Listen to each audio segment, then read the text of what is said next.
같이 말씀의 제목 읽어보겠습니다. 시작.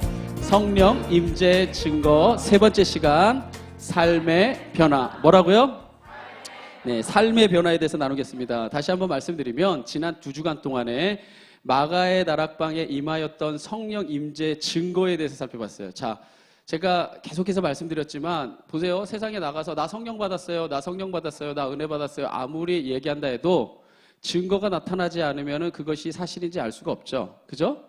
그런데 초대교회의 이 마가의 다락방에 성령이 임재하였고 확실한 부인할 수 없는 증거가 무려 3가지가 드러났습니다. 그 중에서 이제 지난 2주간에 걸쳐서 2가지를 살펴봤는데 첫 번째 증거는 뭐였다는 거죠? 네, 흩어진 말들이 하나됨.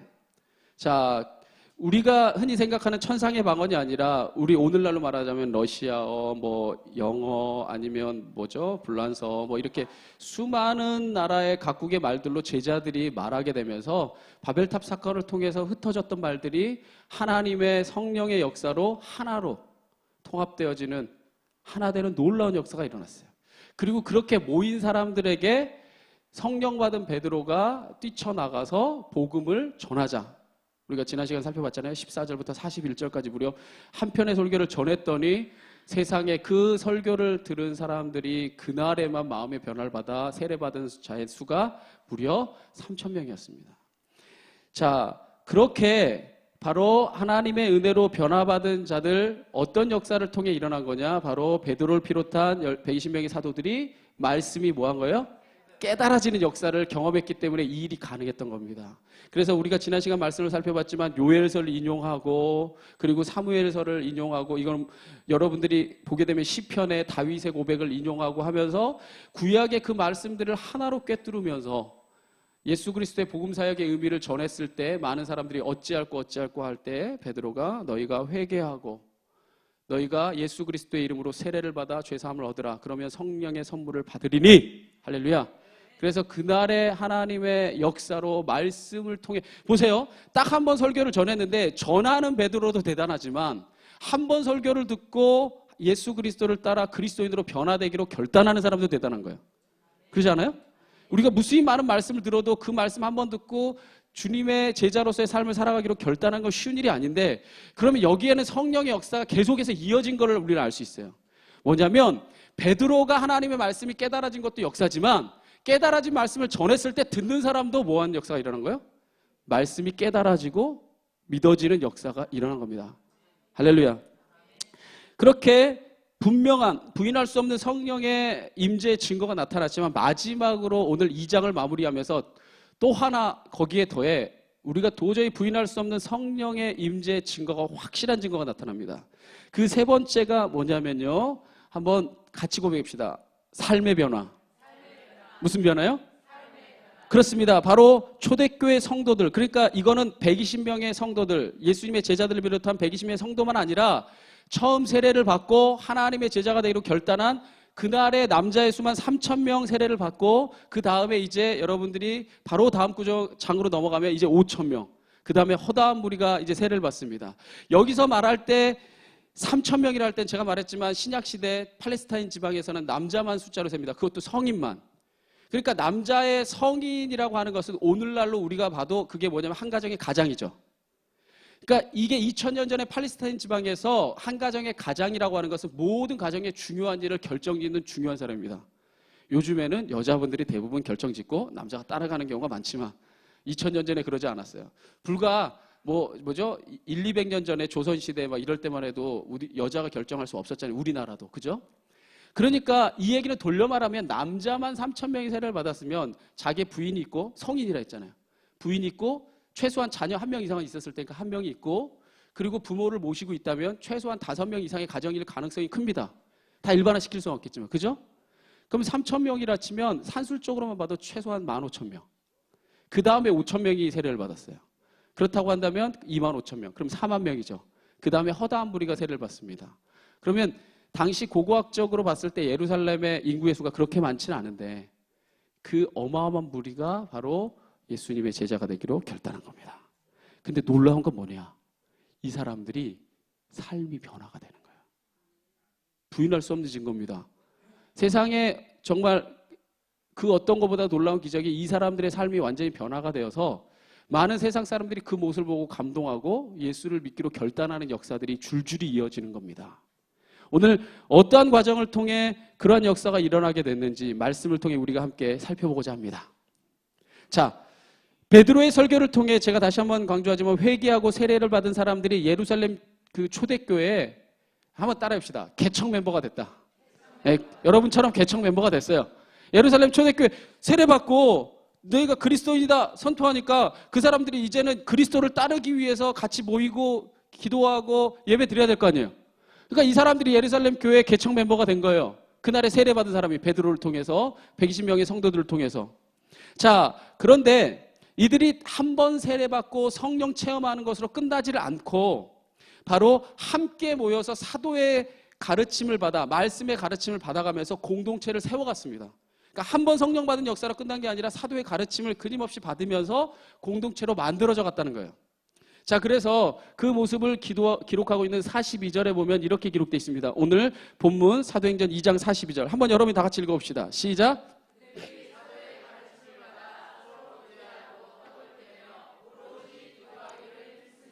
그렇습니다. 초대교회 성도들이 숱한 핍박과 역경, 이제 앞으로 이후에 나타날 로마 제국의 어마어마한 핍박도 기다리고 있는데 그러한 수많은 핍박과 역경 가운데서도 흔들리지 않고 그리스도인으로서 살아갈 수 있었던 이유는 뭐냐? 저를 한번 보세요. 그 분명한 이유는 일회적인, 좀 더 정확하게 말하면 단 한 번뿐인 성령 체험 때문이 아니었습니다. 그 능력의 근원은 뭐냐면 지속적인 말씀의 가르침이 있었기 때문이에요. 할렐루야. 그렇습니다. 여러분, 이것은 우리에게 매우 유용한 가르침을 줍니다. 우리가 신앙생활을 하면서 성령 체험하는 건 엄청 중요합니다. 그 성령 체험을 통해서 우리가 성도로서의 삶을 결단하고 시작하게 되지만 그런데 정작 중요한 것은 시작만 해서 돼요? 아무리 화려한 일도 용두사미가 되면 아무 쓸모 없는 거죠. 우리가 성령 받아서 성도로서의 삶을 결단하고 시작하지만 끝까지 믿음의 승리를 이루기 위해서는 말씀의 가르침 안에서 살아가는 것이 중요합니다. 할렐루야. 그러니까 시작과 마무리를 이룬다는 거예요. 결국 성령의 임재로 성령을 받아 세례받은 사람들이 초대교회 교인들이 되었고 그들이 정말 중요한 것은 그 이후에 성도로서 살아갈 수 있었던 힘의 근원이 뭐냐? 사도의 가르침을 받았다는 겁니다. 이들이 사도의 가르침을 받아서 행한 세 가지 일이 오늘 성경에 기록되어 있는데 바로 그것은 뭐냐면 오늘 42절 말씀을 볼 때 첫째는 뭐 했습니까? 교제했어요. 둘째는 뭘 했대요? 떡을 뗐고 세 번째는 기도했다는 겁니다. 그들은 이러한 일을요, 저를 보세요. 그럭저럭 하지 않았어요. 대충 하지 않았습니다. 설렁설렁 하지 않았어요. 왜냐하면 보세요. 그들이 사도의 가르침을 받아 서로 교제하고 떡을 떼며 오로지 기도하기를 뭐하니라? 힘쓰리라. 많은 사람들은 이렇게 기록되어 있으니까 기억하기를 뭐라고 생각하냐면 오로지 기도하기를 힘쓰니라 라고 생각해요. 그래서 기도하기를 힘썼구나라고 생각하지만 아니에요. 문장의 구조를 보면 맨 끝에 있는 서술어는요 전체 문장을 수식하는 겁니다. 영어 학원 같네. 네, 뭐 수식한다고 꾸미는 거예요. 아, 이것도 어렵나? 그러니까 영어의 어순을 보면 이게 좀 더 정확합니다. 영어는 뭐라고 이야기가 되냐면 주어 나오면 그들이 주어가 나오면 그 다음에 바로 뭐가 나와요? 동사가 나와요. 벌써 은혜가 떨어지나요? 영어를 얘기했더니 바로 서술어부터 나옵니다. 그러니까 이렇게 얘기되는 거죠. 영어로 얘기한다면 만약에 그들이 힘쓰니라 뭐를? 교제를. 그들이 힘쓰니라 떡을 떼는 걸. 그들이 힘쓰니라 기도하는 것을. 그러니까 이렇게 말합니다. 그들이 힘쓰니라 뭐를? 교제를, 떡을 떼는 것을, 기도를. 그러니까 이렇게 말할 수 있는 겁니다. 그들은요 초대교회 성도들이 뭐를 힘썼던 거예요? 첫째는 교제하기를 힘썼던 겁니다. 그리고 초대교회 성도들은 뭐 하기를? 떡을 떼는 것을 최선을 다했다는 거예요. 그리고 초대교회 성도들이 기도하기에 전심을 다했던 겁니다. 결국 그러한 역사를 통해서 저들은 변화된 삶을 살았던 겁니다. 그럼 이것 하나하나를 우리가 좀 더 세세하게 한번 살펴볼게요. 첫 번째, 이들은요 사도의 가르침을 받아 뭐 했어요? 교제했습니다. 초대교회 성도들이 교제를 했다는 것은 우리가 아까 성도의 교제를 했잖아요.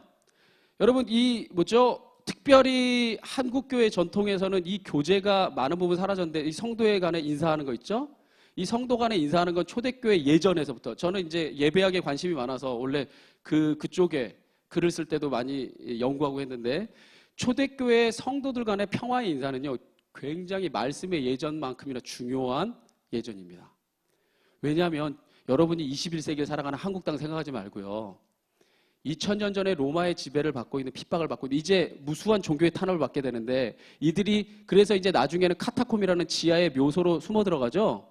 그래서 그곳에서 예배하면서 그 주일마다 저들이 함께 만나 예배하는 건요. 저들이 살아있음을 확인하는 시간이에요. 그리고 여기 가운데 만약에 한 명이 배교자가 돼서 여기에 카타콤에 예수 믿는 사람들이 모여 있습니다 하면은요 때로는 다 사형장의 이슬로 사라질 수도 있는 거예요. 그래서 이들이 믿음 안에서 서로 형제요 자매라고 하는 이 교제를 확인하는 건요 이건 완전히 동지입니다. 하나된 공동체예요. 그리고 진짜 안 죽고 한 주간 동안 살아있었구나 하는 은혜를 나눈 자리예요. 그래서 이 평화의 인사는 원래 이 예전에 있어서 굉장히 중요한 자리를 차지합니다. 할렐루야. 초대교회 성도들은 그렇게 뜨거운 마음으로 진짜 하나된 모습으로 말씀 안에 하나된 공동체라는 것을 늘 교제하면서 확인했다는 겁니다. 말씀 안에서 서로의 기쁨과 슬픔, 고민과 아픔, 심지어 눈물과 쓰라림을 공유하며 코이노니아, 교제를 나눈 겁니다. 그러므로 저는 이 말씀을 볼 때는요 중요한 건 뭐냐, 사도의 가르침을 받아 교제했다는 거예요. 할렐루야. 저는 이 말씀을 볼 때마다 책임감을 느낍니다.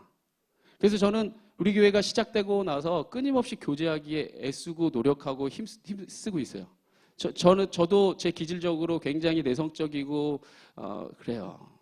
샤이맨이에요. 샤이맨. 되게 쑥스러워하고 눈 하나 제대로 잘 맞추지 못하고 그래요. 왜 안 믿어주시지? 앞에서만 막 이렇게 하지 진짜로 쑥스럽지만 우리가 함께 같이 1박 2일로 어디로도 같이 가고 뭐 먹고 여러 가지들을 나누면서 함께 이야기를 듣고 제가 주중에도 우리 시간 있으신 권사님들을 가서 만나고 얘기도 듣고 그리고 저요 죽어도 제가 잘 못하는 게 뭐냐면 저 아시는 분은 제가 밥 사주는 거 하는데 밥 사달라는 말 잘 못해요. 저 대학교 다닐 때도 그 잘 사주는 오빠였어요. 제가 밥값이 없는데 제가 생긴 게 좀 돈 있게 생겼나 봐요. 진짜 가난했는데 계속. 그래서 오빠 밥 사줘 하면요 꼭 사줍니다. 그리고 제가 굶어요. 그 얼굴값 하느라고. 그리고 나서 선배한테 밥 사줘라는 말 못합니다. 근데 제가 요즘에 권사님들한테 얼마나 밥 사달라고 많이 하는 줄 아세요? 제가 부리는 애교예요. 얼마나 10번, 100번 생각하고 하는지 아세요? 하시는 분은 그냥 그랬나 보다라고 생각하지만 제 기질적으로 잘 안 맞아요, 그게. 근데 뭐냐? 그러면서 뭐죠? 제가 어른으로 또 인정하고 또 사줄 때 저도 사주면 되게 기뻐요. 이렇게 행복하고 하면서 교제를 나누고 이야기를 듣고 서로의 기도의 제목도 듣고 하는 거죠. 할렐루야. 그것이 목회자와 성도만 아니라 성도와 성도 안에서도 바로 사도의 가르침을 받아 교제가 있어야 된다는 겁니다. 그래서 우리가 때로는요, 이 교제를 나눌 때 우리가 부족해요. 성격도 다 다르고요. 우리 아까 엄혜경 집사님이 기도했지만 때로는 우리가 가지고 있는 아픔의 양상도 다르고요. 표현하는 방식도 다르고요. 부족하고 어색하기 때문에 때로는 상처를 줄 때도 있어요. 때로는 우리가 잘하려고 하는 것이 상대방에 상처를 주거나 불편함을 줄 때도 또한 있을 수 있어요. 그럼에도 불구하고 우리가 이 교제함을 포기할 수 없는 것은 바로 그게 교회 본질이기 때문이에요. 할렐루야. 그래서 우리가 끊임없이 뭐 하는 거냐면 사도의 가르침을 받는 거예요. 그러니까 저도 끊임없이 공부하고 성경을 통해서 발견하는 겁니다. 사도의 가르침을 받아 교제를 배우고 교제하기를 힘쓰고 교제하기를 애쓸 때에 점점 하나된 공동체가 되어가는 거예요. 완벽하게 처음부터 되어 있는 공동체가 어디 있어요? 우리가 하나 만들어가면서 서로를 배려하고 섬기면서 하나가 돼가는 거죠. 바로 이것이 성령의 역사인 것을 기억하시기 바랍니다. 여기 각자의 성격에 보세요. 얼마나 저 나름대로 트리플 A형 성격의 소심한 사람도 반드시 있을 겁니다. A형이 제일 많으니까. 또 어떤 사람은 혈액형으로 꼭 사람을 구분짓는 거 아니지만 막 이렇게 막 대놓고 막 금방 얘기하는 거 좋아하는 사람도 있을 수 있고 그 모습이 상대방의 입장에서 볼 때 이해가 안 가는 모습일 수 있어요. 얼마든지. 그럼에도 불구하고 우리가 주님 안에 하나된 공동체를 교제를 통해 만들어 가시는 것인 줄 믿으시기 바랍니다. 자, 첫 번째는요, 사도의 가르침을 받아 저들이 뭘 했대요? 교제했대요. 두 번째는요, 여러분이 한번 크게 한번 읽어봅시다. 다 같이. 시작. 사도의 가르침을 받아 뭐 했다고요? 떡을 뗐다는 겁니다. 보세요. 여기서 떡을 뗐다고 하니까 사람들이 우리가 흔히 착각할 수 있는 게 뭐냐면 음식을 나눠 먹었나 보다 생각할 수 있어요. 그죠? 음식을 나눠 먹은 것을 떡을 뗐다라고 표현했나 보다라고 생각할 수 있습니다. 그런데 음식을 나누는, 사랑의 식탁을 나누는 모습은요, 본문 이제 사도행전 2장에 46절에 다른 모습으로 이미 표현되어 있어요. 46절에 뭐라고 써 있냐면요, 한번 다 같이 읽어봅시다. 시작. 날마다 마음을 같이하여 성전에 모이기를 힘쓰고 집에서 떡을 떼며 기쁨과 순전한 마음으로 뭘 먹고? 음식을 먹고라고 기록하고 있어요. 그러니까 여기서 보면은요, 떡을 뗀 것하고 음식을 먹는 행위하고 구분 짓고 있어요. 그죠? 아까도 떡을 떼며라고 얘기했고, 여기서는요, 집에서 떡을 떼며 쉬고 기쁨과 순전한 마음으로 또 뭘 먹고? 음식을 먹고. 그러니까 이게 같은 맥락이 아니라 떡을 뗀 것과 음식을 먹은 행위가 구분되어 있는 겁니다. 자, 그렇다면 본문에서 떡을 뗐다고 하는 건 그럼 무슨 의미일까? 맥락에서 이 말을 따로 쓰고 음식을 먹었다는 얘기를 썼을까? 여기서 말한 떡을 뗐다는 건 뭐냐면요, 바로 성찬식을 얘기하는 겁니다. 자, 예수님께서 최후의 만찬의 자리에서, 이제 마지막 식탁을 나누는 최후의 만찬의 자리에서 이제 십자가를 바로 눈앞에 뒀어요. 그리고 겟세마네 동산에 가면 이제 자신이 십자가에 못 박혀 죽을 걸 알았습니다. 그 최후의 만찬의 자리에서 예수님께서 바로 자신의 마지막을 예언하시며, 너희가 이제 떡을 먹고 포도주를 마실 때마다, 이게 이제 우리나라 정서로 말하면 밥을 먹고 국을 먹을 때마다, 이거랑 똑같은 얘기예요. 그러니까 이 사람들이 늘 하루에 3끼를 먹죠. 하루에 3끼를 먹으며 살 때마다, 먹을 걸 볼 때마다 누구를 기억하라? 바로 나를 기억하라 하면서 떡을 떼며 주시면서 이게 내 몸이다라고 말해줘요. 그러니까 이건 뭐냐면요, 심볼이죠. 상징인 거예요. 그래서 예수님이 하신 말씀을 마태복음 26장 26절에 보면 이렇게 말합니다. 그들이 먹을 때 예수께서 떡을 가지사 축복하시고 떼어 제자들에게 주시며 이르시되 받아서 먹으라. 이것이 뭐다? 내 몸이다 라고 이야기합니다. 그래서 예수님이 떡을 떼어 주시면서 이게 내 몸을 너희를 위해 주는 상징이다. 포도주를 나눠주시면서 너희를 위해 흘리는 피의 상징이다. 너희가 그러니까 아침을 먹으려고 떡을 들 때마다 내가 너희를 위해 십자가에서 몸을 줬다는 걸 기억하고, 포도주를 마실 때마다 내가 너희를 위해 보혈의 피를 흘렸다는 걸 기억해라. 그러면서 예수님이 마지막에 이 예식을 남기시고 십자가의 길로 향해 가십니다. 그래서 신약 성경을 여러분이 자세히 보시면 성찬의 예식을 언급할 때 떡을 먹는다라고 얘기하지 않고 떡을 뗀다라고 얘기해요. 보세요. 떡을 먹으려면 저들이 떡을 먹으며, 아까 음식을 뭐 했다고 얘기해요? 음식을 먹고라고 얘기하죠. 그러니까 먹을 음식이라면은 먹죠. 그런데 여기서 떡을 뗐다는 것은 줬다는 얘기예요. 이건 뭘 상징하는 겁니까? 사도가 떡을 떼며 이것이 예수 그리스도의 몸이니 너희를 위해 주신 주님의 몸이다. 바로 예수님의 몸을 상징하는 거죠. 그래서 우리말로 떼다라고 번역된 이 원어는 클라오예요. 이 클라오의 원래 원뜻은 뭐냐면 찢다라는 뜻입니다. 그러니까 떡을 찢어줬다 이겁니다. 결국 이것은 무엇을 의미합니까? 바로 십자가에서 찢기신 예수님의 몸을 의미하는 거예요. 결국 성도들이 떡을, 집집마다 떡을 뗐다라고 하는 것은 오늘날의 개념으로 말하면 이렇게 이야기할 수 있습니다. 집집마다 모여서 예수님의 십자가의 의미를 모일 때마다 기억하고, 주님이 주신 우리 그 말씀의 의미를 늘 묵상하면서 되뇌었다는 거예요. 그러면서 점점 말씀으로 하나 되는 공동체가 되어간 겁니다. 다시 한번 강조하지만 저들은 사도의 가르침을 받아서 주님의 십자가의 의미를 늘 되뇌고 그 은혜 안에 살기를 결단했던 거예요. 그러니까 끝까지 승리할 수 있었던 거예요. 한 번 성령 받아서 끝까지 승리하는 삶이 될 수는 없어요. 성령 받아 믿음의 삶을 결단하고 시작하지만 끊임없이 그 믿음의 승리를 이어가기 위해서는 사도의 가르침을 받아 함께 교제하면서 믿음이 더 어른인 자가 어린아이를 섬기며 배우고 교제하고, 그리고 집집마다 모여서 떡을 떼며 예수님의 십자가의 의미를 되뇌이면서 말씀이 충만하게 공동체 가운데 일해 갔던 겁니다. 할렐루야. 마지막으로 세 번째 이들이 사도의 가르침을 받아서 한 일은 뭐냐? 바로 이것입니다. 한번 세 번째 한번 고백해 봅시다. 시작. 사도의 뭐였다고요? 기도했습니다. 그래서 오로지 기도하기를 힘쓰니라 라고 써있죠. 또 하나 초대교회 성도들은요, 사도의 가르침을 받아 오로지 기도하기에 힘썼습니다. 이건 어떻게 보면 당연한 일이에요. 왜냐하면 사도들이 성령의 사람이 된 것도 마가의 다락방에서 사순절부터 오순절에 이르기까지 열흘 동안 기도하다가 성령의 임재를 체험했고, 바로 그렇게 성령의 세례를 받은 사람들이 바로 세상에 나가 주님의 복음을 전했을 때 저들이 어찌할꼬 할 때 베드로가 뭐라 말할까? 너희가 회개하고. 제가 그런 얘기하죠. 회개를 당구 치면서 합니까? 회개를 영화 보면서 해요? 아니잖아요. 회개는 뭐 할 때 우리가 회개가 나오죠?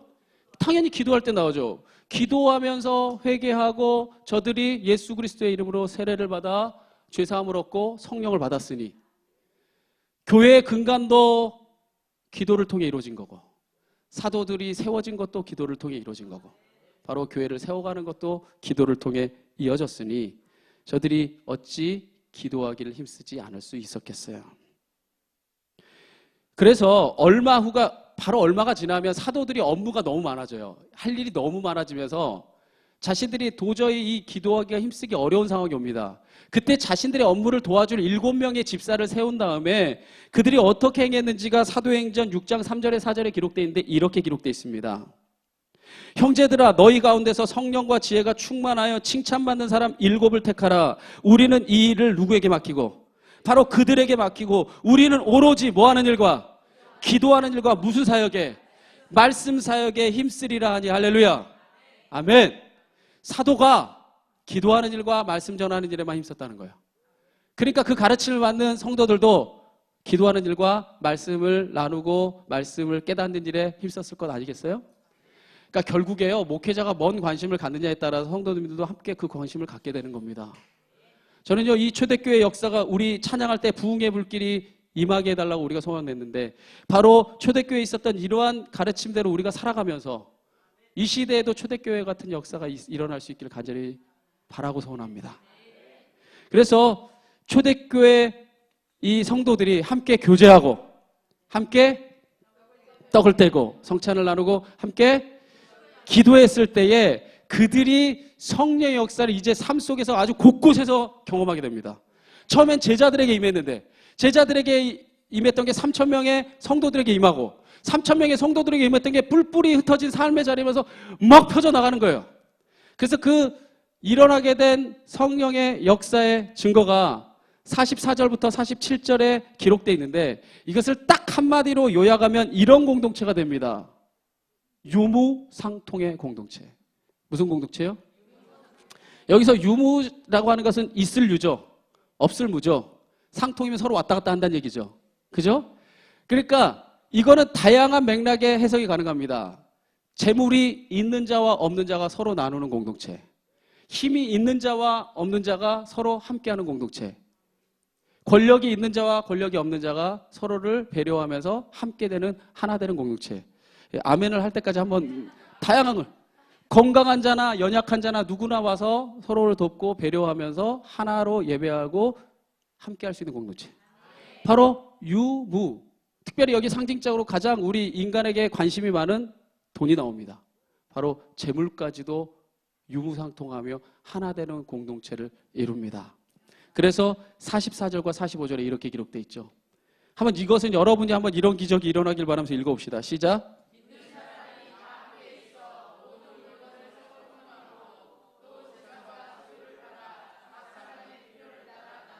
할렐루야. 저는요, 이 한 구절만으로도 우리는 성령 임재의 확실한 증거를 볼 수 있다고 생각합니다. 이거 정말 확실한 증거예요. 인간의 가장 근원적이고 근본적인, 인간의 가장 원초적인 본능이 뭐냐면 욕심이에요. 무엇이 있으면 내가 가고 싶은 거죠. 무엇이 될 수 있으면 내가 되고 싶은 겁니다. 무엇이든지 내가 먼저 갖고 싶은 것이 인간의 가장 원초적이고 기본적인 본능입니다.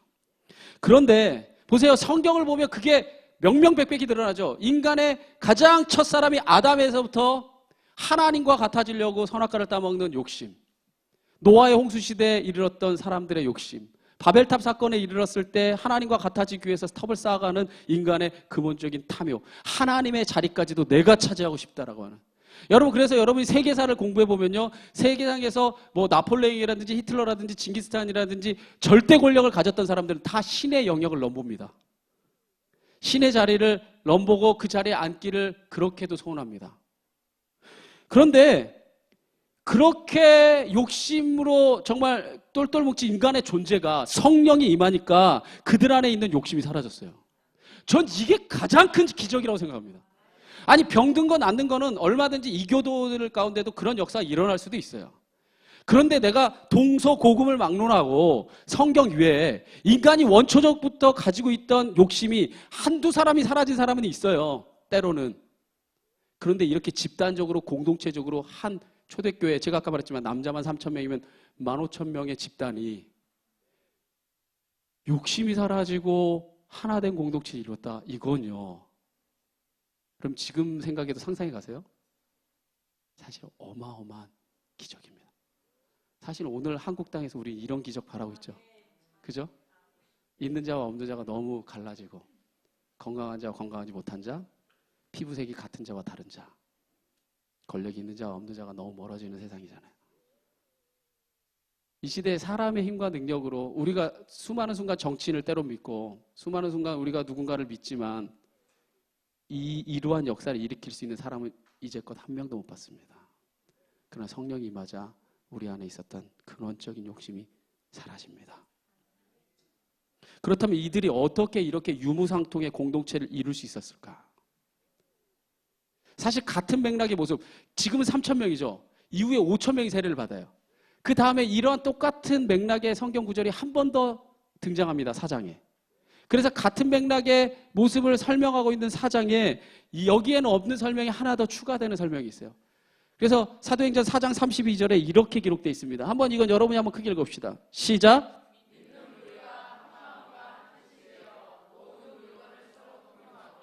자기 재물을 조금이라도 자기 것이라 하는 이가 하나도 없더라. 할렐루야. 믿는 무리가 한 마음, 한 뜻이 됐대요. 바로 이게 비결입니다. 한 마음과 한 뜻이 되어 모든 물건을 서로 통용하고, 이건 아까하고 비슷하죠. 그죠? 자기 재물을 조금이라도 자기 것이라 하는 이가 하나도 없더라. 할렐루야. 믿음의 사람들이 자신의 욕심을 넘어 나눔의 사람이 될 수 있었던 가장 중요한 이유는 성령 안에서 그들이 한 마음과 한 뜻을 품게 됐기 때문이에요.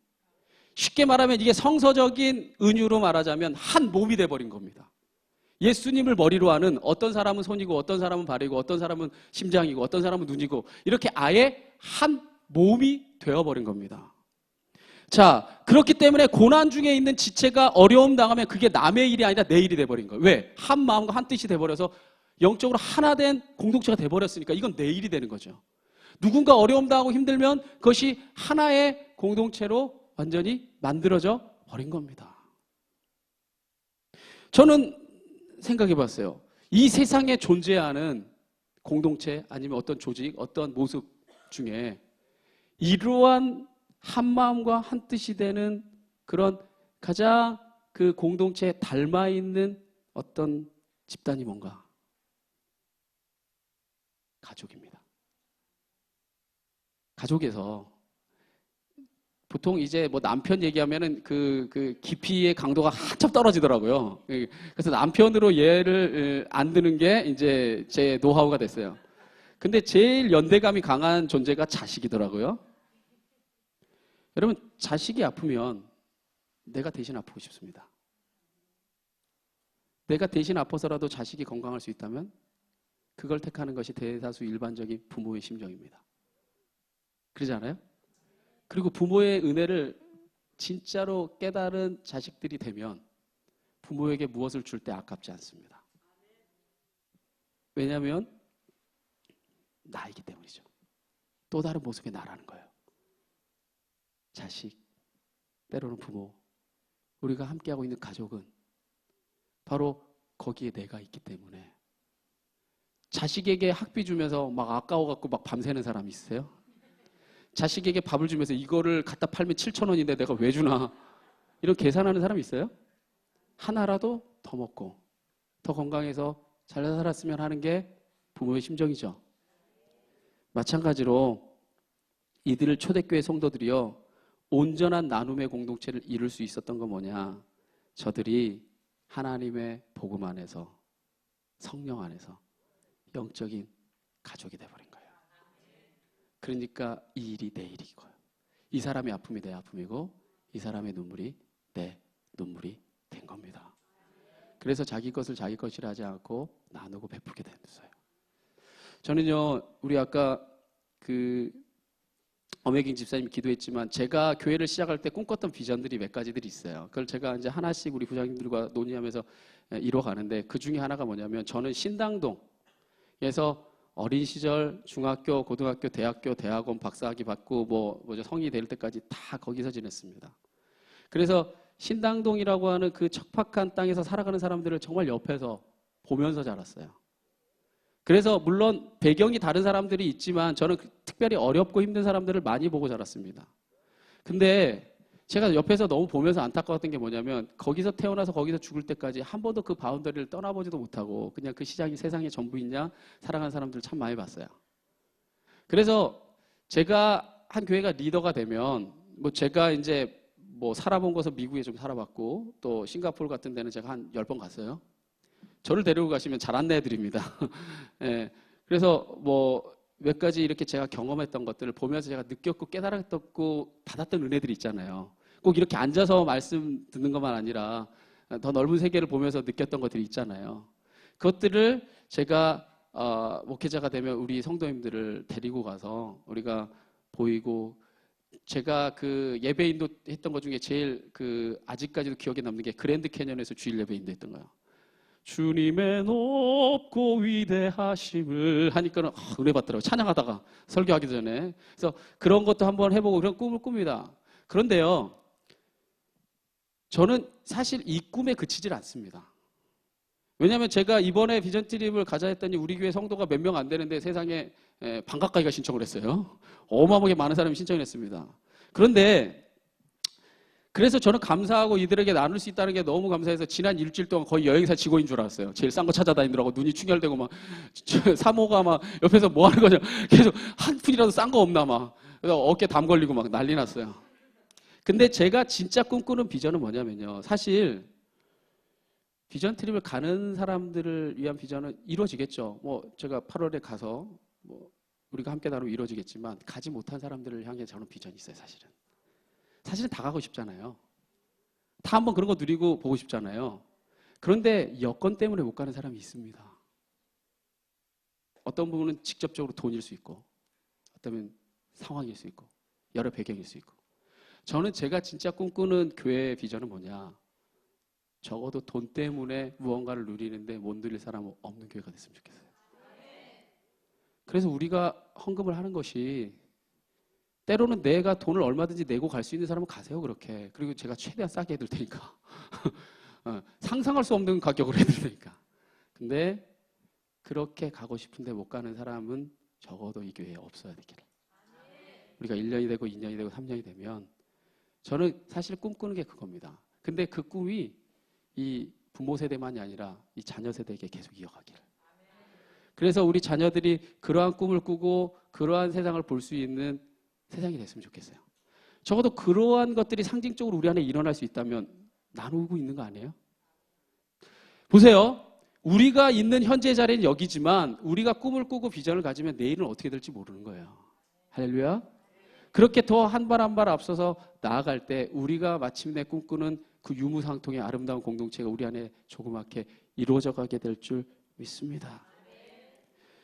이렇게 성경은요, 영적으로 한가족된, 정말 자기 것을 자기 것이라 하지 않고 나누는 그 공동체가 어떠한 일을 행했는지를 오늘 46절에 이렇게 기록하고 있습니다. 날마다 마음을 같이하여 성전에 모이기를 힘쓰고 집에서 떡을 떼며 기쁨과 순전한 마음으로 음식을 먹었다. 이 구절 가운데서요, 보세요. 이 구절 가운데서 딱 한 구절만, 딱 한 단어만 보면 정확하게 가정에서 일어나는 일입니다.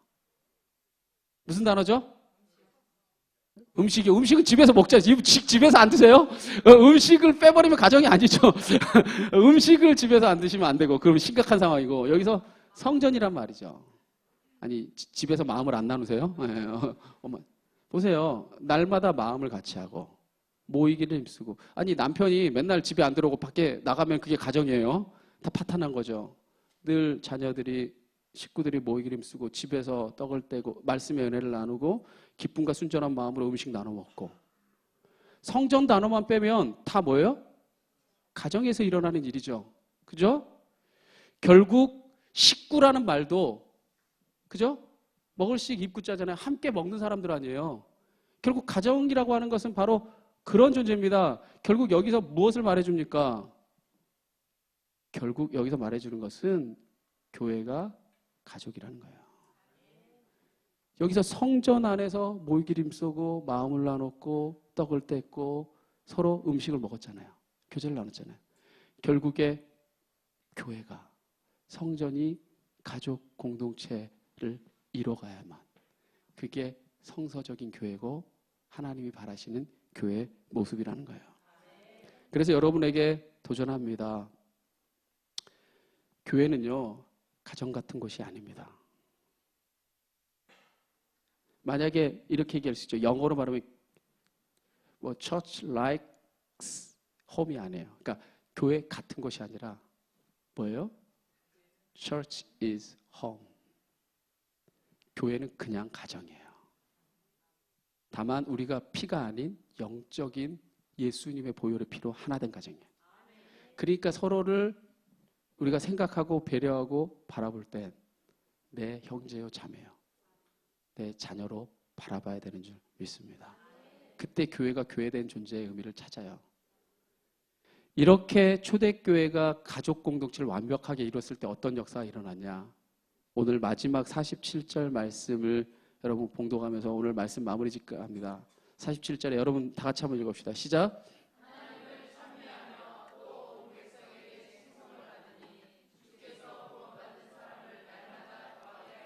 할렐루야.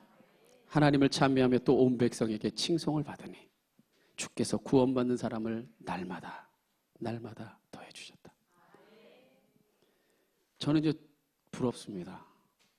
온 세상에서 칭송받는 교회가 초대교회가 됐다는 게. 오늘날의 교회는 온 세상에 욕먹는 곳이 돼버리고 말았잖아요. 왜? 욕심, 탐욕. 아까 우리가 초대교회에 있었던 그 본질적인 인간의 탐욕이 오히려 교회 안에 가장 적나라하게 드러나는 곳이 돼버렸을 때 너무나 많은 사람들이 교회를 욕하는 오늘날이 돼버렸어요. 그러나 여전히 하나님 살아계십니다. 여전히 하나님이 일하고 계세요. 우리가 성령의 사람이 되어서 이러한 온 세상에 감동을 줄 수 있고 온 세상에 감동을 넘어서 저들이 삶의 변화까지도 입으로만 칭송한 게 아니라 삶까지도 변화돼서 날마다 구원받는 사람이 더해지는 역사가 있기를 간절히 축원합니다. 여러분에게 도전합니다. 마지막으로 여러분 말씀드립니다. 결국에 성령 임재 증거 세 가지를 살펴봤는데 성령 임재의 최종 결과는 뭐였냐? 따라해봅시다. 부흥입니다. 성령 임재의 최종 결과는 결국에 부흥이었어요. 사람들이 저들의 모습을 보고 감동해서 날마다 구원받는 자가, 여러분 주위에 있는 사람 한 사람 변화시키는 것도 우리 삶에 절대로 쉬운 일이 아닐 텐데 엄청나게 무수히 많은 백성들이 변화된 역사가 일어난 줄 믿으시기 바랍니다. 오늘 말씀 마무리 짓겠습니다. 저는 좋은 만남 교회가 이러한 성령의 역사를 일으키는 공동체가 되기를 간절히 축원합니다. 아무쪼록 사람이 일으킨 역사는 하나도 없어요. 성령이 임하였을 때 흩어진 말들이 하나 되고 성령이 임하였을 때 하나님의 말씀이 깨달아지고 성령이 임하였을 때 자기 것을 자기 것이라 하지 않고 한 가족이 되는 역사가 일어났어요. 이러한 모습을 입고 우리가 살아가게 될 때 세상에 많은 이들이 그 모습을 보고 감동하게 될 것이고 결국 이 마지막 때 우리 좋은 만남 교회가 부흥이 임하게 하는 마지막으로 따라합니다. 축복의 통로. 우리가 축복의 통로가 될 줄 믿습니다. 아멘. 기도를 원합니다.